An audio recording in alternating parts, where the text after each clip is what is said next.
the middle, and it's caught. Fields, what a play. Fields stumbling, trying to cut it back. Justin Fields making magic happen. There goes Fields. Touchdown. 10-5, touchdown Bears. Good. It's good, and the Bears win it.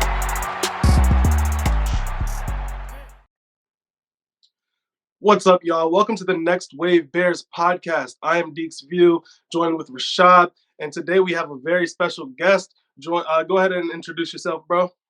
I'm 79 Ill Will, 1/3 of the Three Kings, aka Roy. Y'all might know me from these Bears Twitter streets, or the podcast. So what's up, man? Thanks, fellas. Thanks for having me on.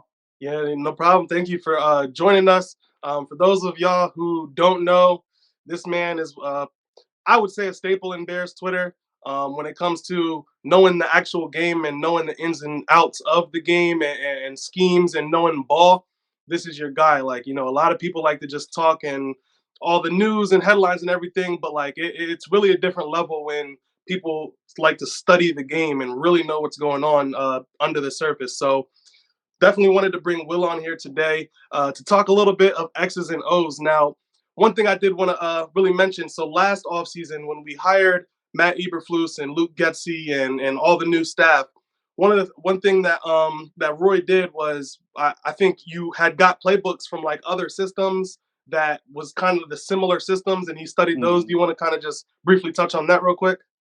Yeah, they it was this guy named, his name is Bobby Peters. He does these play or previous plays that like teams like the 49ers and the Green Bay Packers that they ran. And I knew hiring Getsy that Bears are going to run like a similar system. So I bought like the Green Bay. I know it's Green Bay. It's like the ugly colors, bro. It's like the green and the yellow. But I bought it because I knew what I was trying. I wanted to see what they were running, to see how similar it was to what like Shanahan was running or other guys that run the same, like McVay was running, and just to see how it would like fit the Bears and like the type of players they would try to sign and trade for the draft. And so it kind of gave me like an inside kind of view of like what they were trying to do. I don't know if they were going to be successful at doing it, but they're going to try to do it. You know what I mean? So it was a good. And I think that was like before they signed. Was that before they signed Pringle? Like before they signed anybody? I think that was, right.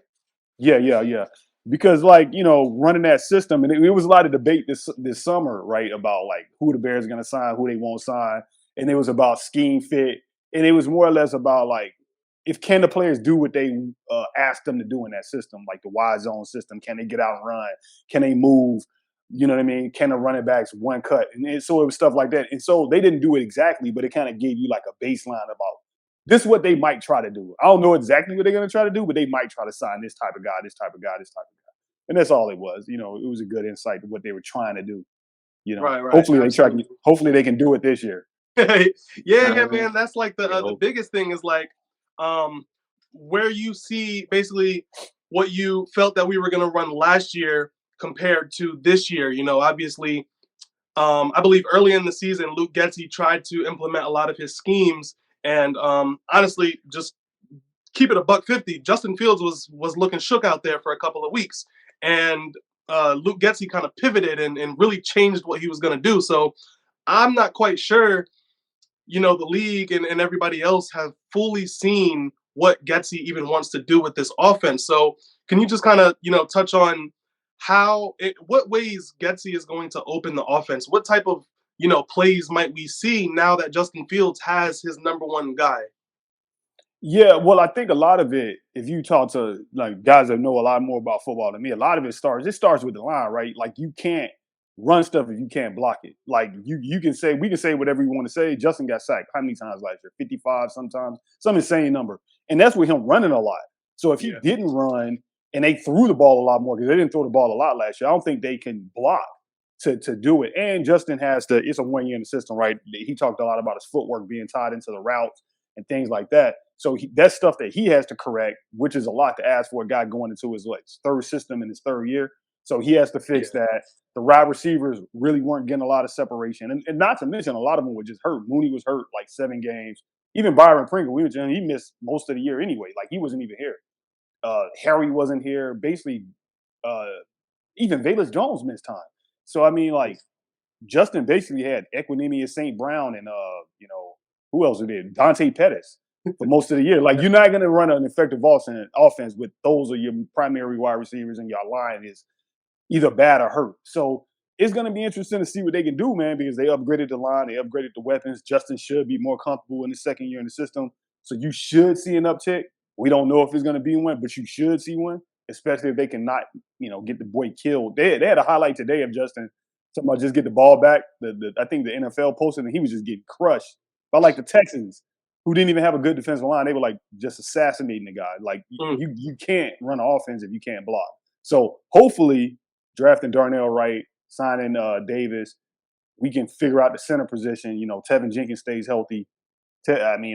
Braxton Jones takes a step. We might have an okay line, and if you have an okay line, you might be able to run this offense, right? If you don't have the line, you can't run the offense. Look at the 49ers. They have a good offense, good offensive line. That's why they can put Brock Purdy out there and run the offense, because they got a good line. You got to have the line in place. Yeah. You got anything to add to that, Rashad? Yeah, I want to ask, what's a reasonable expectation for the Bears offensive line this year? Obviously last year they were ranked 30th, 32nd, whatever. How much do you think they can reasonably jump in 1 year with the addition of, rookie and Nate Davis as well? My hope is that they're at least average. Yeah. Right? That they're at least average. Because we got to think Tevin Jenkins was hurt last year too, and we had Sam Mustipher at center for whatever reason. They signed Lucas Patrick, they drafted Doug Kramer, and then somehow Sam Mustipher ends up the center. It was I don't know what it was, the curse of Sam Mustipher. I don't know what it was. So, in theory, we upgraded the center position too, indirectly, because, hopefully Cody Whitehair and Lucas Patrick stay healthy, and Doug Kramer, who I think all three are better than Sam Mustipher. So if the line is at least decent, or at least just not the worst line in the league, give me the 20th line in the league. Give me the 20th best, 18th best line in the league. The offense may be able to, be decent, because I think they're going to have to carry the water, because I don't think the defense right now, with the edges we got, you got a good secondary. They're young, and they're good, but they're young. So really young, without a defensive line to put pressure to get that ball out quicker. You can't cover forever. So I think the offense is going to have to step up. I think the offense is going to have to carry the load this season, at least so far what we're seeing. Nah, absolutely. So one thing that kind of intrigues me about Darnell Wright, when you go back to his college film and kind of what Tennessee had him do, they were one of the few teams that really didn't run zone the scheme that we're going to ask him to do. So obviously we're having him lose a couple pounds. How people like to say Ryan Poles has his slimmer type. So what do you think would be a challenge for Darnell Wright, I guess, to go from, obviously, he's good in pass pro. Pass pro is pass pro no matter what the scheme is. But as far as going from a school where he didn't run zone much to now going to be asked to run a lot of zone. Yeah. Probably what Poles, I was going to say pace.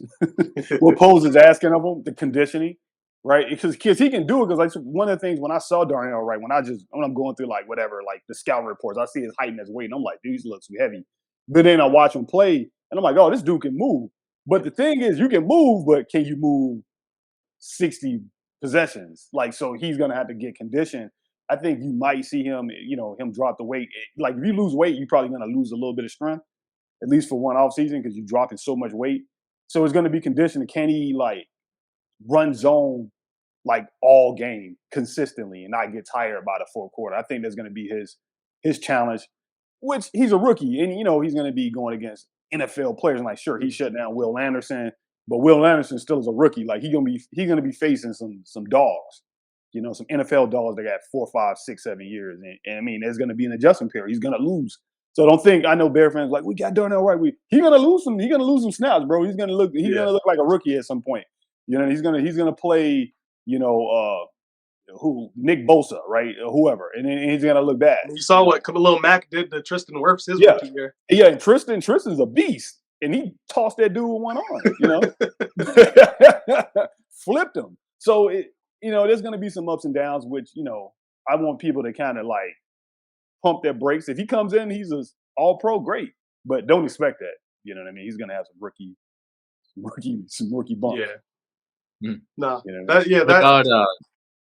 I was gonna ask, like, what about Nate Davis? Like, he's already been in this league for some time now. He's ascending as a pass blocker still. Like, I think last year he had his best pass blocking season, but before that, he wasn't known as being like a great pass blocker. So, what do you think a reasonable expectation for him is? Like, how's he gonna fit in the scheme? He can move. Like, there's a couple good breakdowns on YouTube. If you like search his name, he can move. He fits the system. To me, like guards are like unless you're Tevin Jenkins, like you just a monster, just pancaking dudes. Like I don't want to hear your name. Just do your job. Like Nate Davis kind of just seems like to me like he just does his job. You don't really notice him.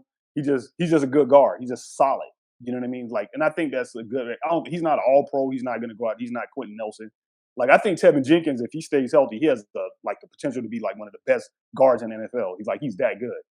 And I think Darnell Wright, if he reaches his potential, he has the potential to be like an all pro like level. Those guys, I think, are your building blocks. Like Braxton Jones can be like a good solid left tackle. I don't know if he'll ever be like Trent Williams. I think Nate Davis is around that same thing. He's good. He's solid. He's dependable. And he's young. He's athletic. I don't think you would like really notice him like that much. But I think that's a good thing. You don't want to notice your guards. If your guards getting noticed, that means they're getting flipped sideways, getting pushed into the quarterback. Okay. Yeah. That makes sense. And like one more thing about the line before we kind of change gears a little bit, but a lot of talk kind of got quiet about Braxton Jones. I mean, one of my biggest concerns with him was more so his anchor, and I knew that going into his very first offseason where he's in a full NFL workout, he's in offseason of training with the NFL. He knows the playbook. He knows what he's doing. Now it's just refinement and fixing his flaws. So obviously, nobody knows how he's gonna come out and play. But what do you, I guess, kind of like expect to see from him this year? Like, I guess more so, like, what do you think his strengths are going to be? Added to the team.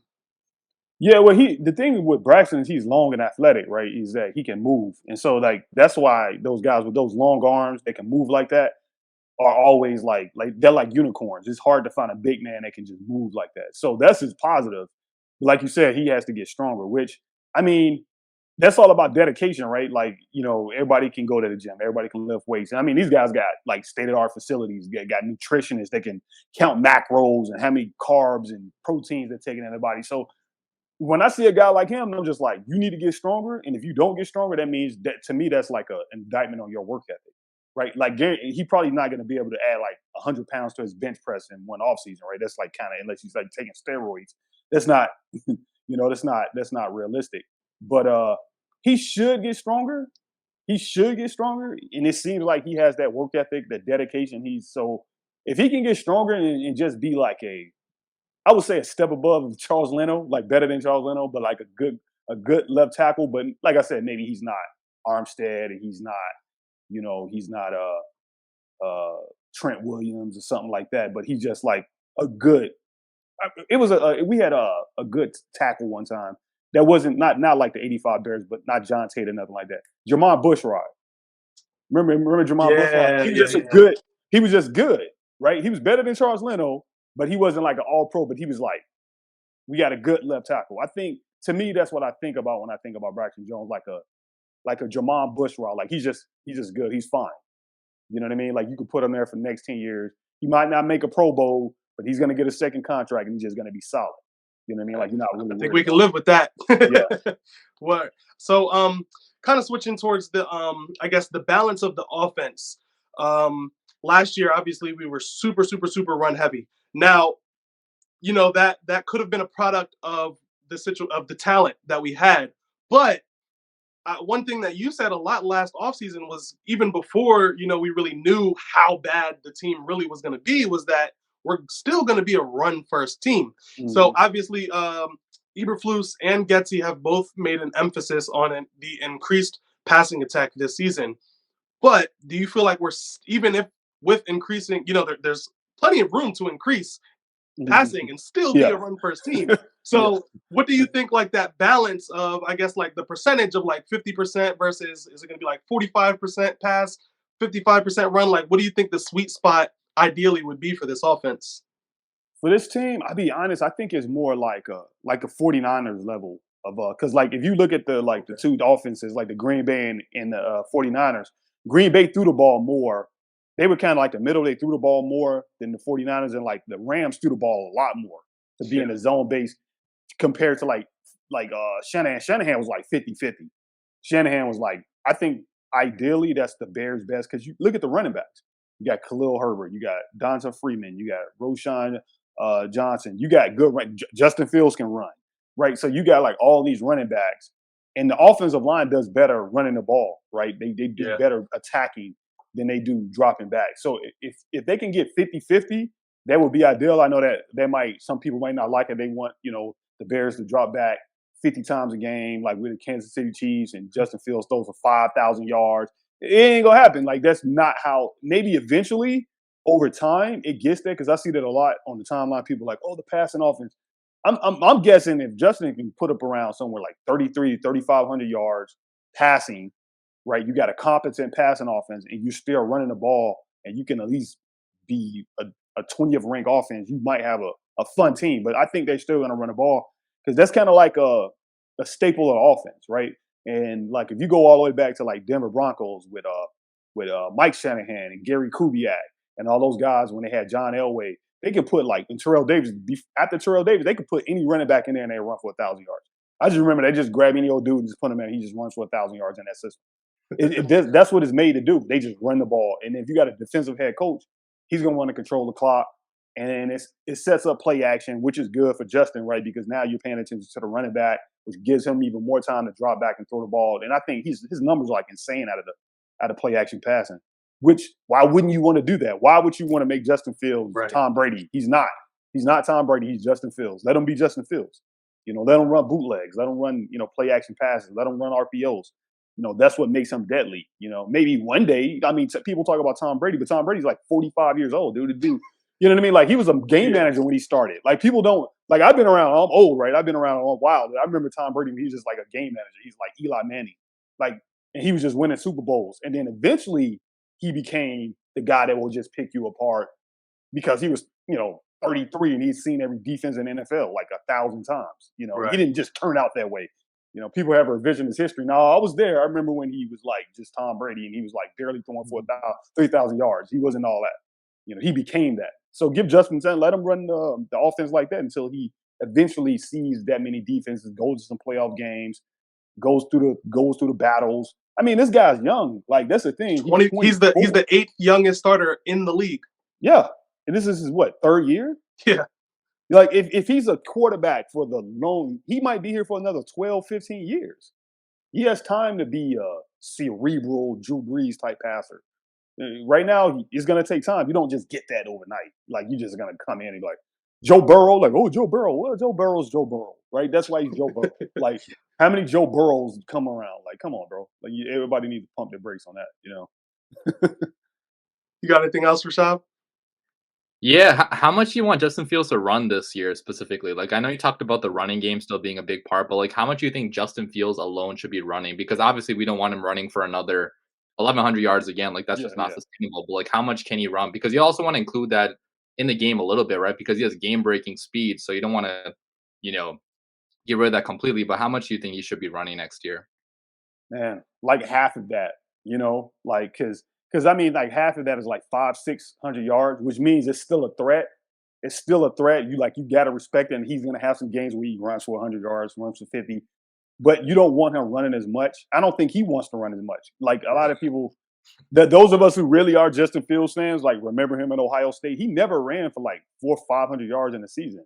He was a passing quarterback. That's what he wants to do, and he would take off when he needed to. But that wasn't his game. He did that out of necessity. So I don't, like you said, I don't want to see him run for 1,100 yards again. I mean, unless he has some insane season when he runs for 1,000 yards and passes for 4,000 and breaks like all kind of NFL records. He wins like MVP that year. I can live with that. But you don't want to run it that much. Give me 500-600 yards, but give me 3,500 yards passing, like 4,000 total yards. I can live with that. I think that's you got a good offense if he's putting up those type of numbers. Yeah, man. I definitely agree with that one. I'm more so. It'd be nice to have the 4,000 yards passing and all these cool, pretty stats for the fantasy football players and the media. But I want to win games, and I Mm-hmm. want to spread the wealth to where not the whole season isn't on one guy's shoulders. Um, so I guess kind of just slowly winding down here. Me and Rashab did a video last week where we kind of went through game by game and came out to our records. We're not going to do that right now, but I go. It's very interesting because it's easy to say you have the Bears winning 9 games or however many games you have them winning, but when you go game by game by game by game, it's like our schedule is open, man. Like, so what is your expectations as far as wins losses? Like everyone knows that 2024 is the I guess the year where we're supposed to really load up that offseason and ready to compete. But as far as this year, what would you like to see as far as wins and what do you expect to see? I mean, I would always want the Bears to win. 17-0, baby, straight meathead, Bears fan, Super Bowl, Super Bears, but I know that's not realistic. I still think, like, this is a young team. They had a lot of talent at it. We still got some flaws, like I said, the edges. I don't know how we going to rush the passer, which I think we can stop the run, but I don't know how we're going to rush the passer, right? And I think the offense has a lot more talent added to it. Still young, but they got a lot more talent. I mean, I can see the Bears winning anywhere from 7 games to 10s. Yeah, it's like you said, it's that open. Like you can look at the schedule and be like, I can see them winning 10 games. Right? You looking at the schedule, then you have to be realistic and say, how are injuries going to play a part? Is Stevenson ready to be the starting number 2 cornerback? You know what I mean? That's like, a great one. You know what I mean? Like, so like you think about that, like, okay, what if we can't rush? I can just see it right now. Like, we don't have edge rushers, right? And people are dropping back, and then we're not getting any pressure. And the quarterbacks, like, we're playing a really good quarterback, and they're just kind of picking us apart. Like, so you can see things like that. Like, so, but I can see a wide range. And people, 7 games is double than what we won last year, right? So Yeah. it's still an improvement. And like I said, like you said, I think 2024 is the year that they really kind of put the finishing pieces on it. But I can see them going 7 games, 10 games, but the 7 game is competitive where it's a game here and there. We like, man, if we would have just made that field goal, you know what I mean? Or if we would have just got that stop. Yeah. That stop at that last drive, we would have won that game and we'd have been a wild card team. We had 7 one-score games that we lost last year, and I think this year we play the NFC. Do we play the entire NFC South? The Panthers, the Bucks, the Saints. We play Saints. Yeah. Did you guys see the clip? You guys watching it? It'll be a couple days since this comes out, but they just released some footage of Baker Mayfield and Kyle Trask. At OTAs. And they went tit for tat, overthrowing on air like 10 yards. So, like, we're playing a tanking division almost. Yeah, we actually are. Yeah, who's the best quarterback in that division right now? Derek Carr? It should be Carr, but it should be Carr. But right. He was probably the third, arguably everybody expected Russell Wilson to be good last year, but that didn't go the way it planned. But he went from starting the year as the 4th best quarterback to now the best quarterback in his division. Yeah, and it's by far what Atlanta got Ritter. I mean, he's young. I mean, what has he done? He's a second-round pick. Most second-round quarterbacks don't make it. Yeah, so there's nothing you can tell me that says that there's no way the Bears can do this or that. Like, we have every opportunity to take whatever we want to take from the division. Aaron Rodgers is gone, baby. The bad man is gone. I tell people like all the time, I am not big on Jordan Love. Like when people are like, you never know. Like, no. Like you don't throw 17 picks at Utah State, right? Against like dudes who are doing drywall and bagging groceries and selling insurance right now. And then all of a sudden you just become a good quarterback in the NFL because you wear a Green Bay uniform. Like, and people are, Aaron Rodgers was actually good at Cal. He should have been the number 1 overall pick. I'm old, I remember. Right, it was. And the wide receivers are young. All the Yeah. wide receivers are young. Yeah. And then you don't have the old dog to kind of keep him in track. You know, they can be just running routes like they ain't gonna listen to Jordan Love. Yeah, You know? and we took Tunyon from them, so And we took 10. they got. I think they got another rookie tight end, but Rookie tight ends are, you know, they're hard to develop. We had Cole. we Kmet, saw it he's with good. Komet. Yeah. It's hard. Like I think they're gonna have a hard time.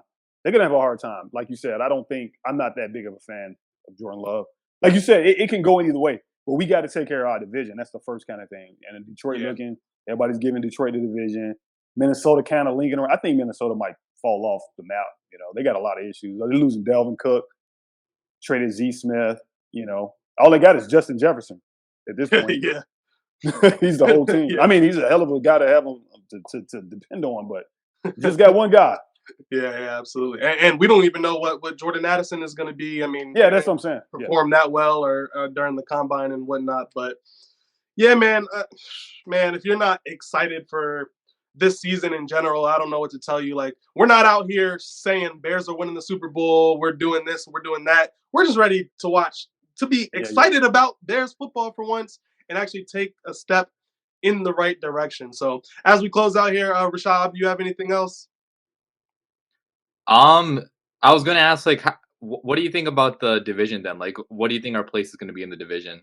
I know you don't want to give like a win-loss record, but like, what do you think the place is gonna be in the division? I think it's gonna be second or third. The optimistic Bear fan in me says second. I do think Detroit has a little bit better team than we have, right? Especially on the lines. They have they're better than us on the lines.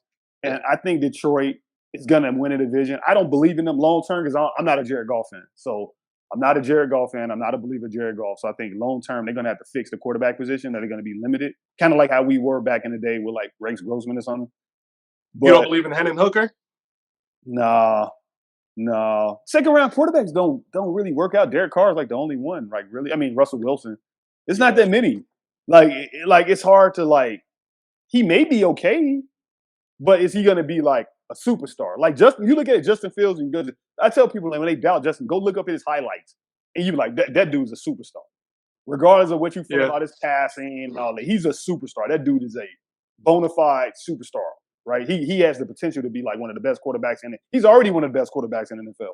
Right, he's going to be on the top NFL 100. He's going to be there. Like he's going to be a pretty damn. Take fantasy football away and all the geeks away. And He's like the players. If you ask the NFL players what they think about Justin Fields, he's a problem. Ask NFL like defensive coordinators. They fear Justin Fields. Nobody's lining up sleeping at night like, oh, Jared Goff is coming to town. People worried about Justin Fields. People's DCs are losing sleep. They're like, we got to play Justin Fields tomorrow. And now we got DJ Moore. Now they got Robert Tunyon. Oh, yeah, and Kogan. And they added Claypool. And they got, Mooney. And they got this other fast guy, Tyler Scott. They're like, you gotta worry about the Bears. You're not worried about Jared Goff. But I think the Bears can end up second or third. But it just depends on how much gas Minnesota has left, in my opinion. Right? It's like, can they, they still got at least some talent. But I think the Bears might end up second. That's what I think the Bears are. They'd be second in the division, competing for a wild card spot. Whether they get it or not, we'll see. It's up to them. It's up to them. They got their. Hey, we're the 12th man. We gonna do what we got to do, but it's up to them. It's up to them. Yeah, man. So I know you got to go. We only had 30 minutes with you, but you got anything for us before you head out? No, man. Thanks for having me on, man. You guys are doing it. You guys are killing it. You guys have been around for a while, so it's good to see y'all link up and do y'all thing. It's good to have people that make good content on here, and then showing the love. Having me on. Sure. I appreciate it. Absolutely, keep doing your thing. Of course. Can't wait to. I noticed that you're playing sort of the more quiet role. The more all right. I'm gonna just wait and see because y'all got a lot to say now. I'm gonna have a lot to say later. A lot of people coming at us right now. So it's like you get tired of it a little bit. You know what I mean? You like, there's only so much defending Justin Fields you can do sometimes. You're just like, man, I got stuff to do. I ain't got. Yeah. You don't believe he could pass? Great. Or whatever. Believe that. Believe whatever you want to believe. We'll catch y'all when the season starts. And then when you crying. All of, they all wanted Justin Fields before the draft, and they were all saying, oh, he's great. He's good. I wish I had Justin Fields. Now all of a sudden he's the worst guy in the whatever, dude. It's all good. Yeah. You got our guy. I'm going to enjoy it. I'm just going to enjoy it, man. For sure, man. So I'm Deeksview. Y'all can find me on Twitter at DeeksviewOG. That's where I'm the most active. That's where I try to interact with everybody. Rashab. You can follow me at the Windy City Productions on YouTube or DWC Prods on Twitter. And Roy, do you want to plug your stuff? Yes, I'm S79 Ill Will, aka Roy, and I do the Three Kings of the Midway podcast. And you can check us out on Twitter. We're on Apple, Spotify, all that good stuff. You know what I mean? Yes, sir. They got a great podcast. Check them out. So that being said, go ahead and click on the previous episode that we had, and I'll see y'all there. Bear down.